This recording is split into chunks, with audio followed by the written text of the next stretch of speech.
අල්ලපන්. පුල්ලට sorry වෙන්න. You cricket ගහන කොල්ලේ මට නම් පේන්න බෑ.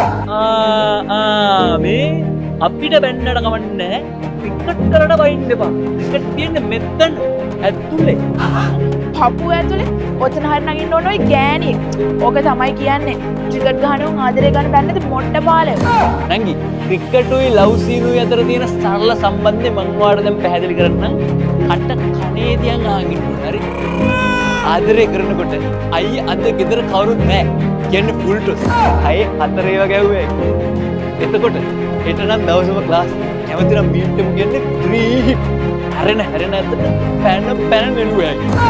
යා අද නම් ගෙදර කට්ටිය ඉන්නවා.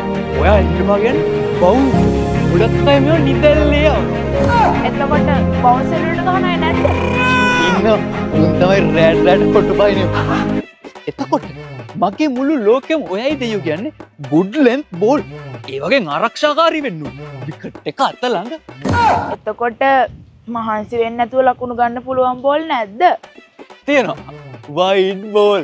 බල්ල ඩිලීට් කරන්න පැටියෝ කියන්නේ ඒවා. ගහන්න ඕනේ නෑ ලකුණු හම්බ වෙනවා. මොකද්ද එතකොට අවදානම්ම බෝලේ? යෝකර්. ඒ මොනවද? මේ මාසේ තාම හැදුන්නේ නෑ අයියේ කියන්නේ යෝකර්. කොල්ලෝ කොර වෙලා යන්නේ. එන්න මල්ලි නැගිටලා